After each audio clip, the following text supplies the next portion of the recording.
Տեսել եմ հաղթանակներ, տեսել եմ տնտեսական վիճակի զարգացում, տեսել եմ խաղաղություն, տեսել եմ արժանապատիվ ժողովուրդ, տեսել եմ տարածքները, Գորիսը 200 կիլոմետր հեռու սահմանից։ Ուզում եմ տեսնալ, որ Սյունեցին հպարտ կանգնած լինի իր հողին, որ Սյունեցին խաղաղ ապրի, որ Սյունեցին երբեք պատերազմի շունչը չզգա չտեսնի։ Մեծ հույսեր ունեմ, որ Հայաստան դաշինքը կարող է այդ հարցերը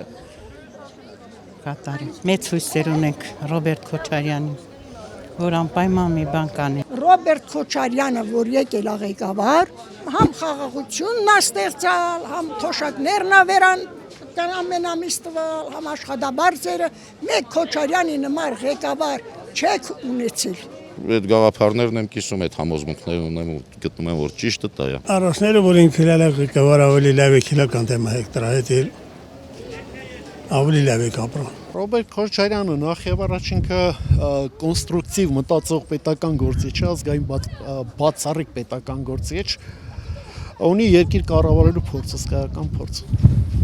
Եվ կարծում եմ, որ այս վիճակում, այս բարդ եւ ծանր իրավիճակում մեզ պետք է իրատես եւ կոնստրուկտիվ պետական գործիչ։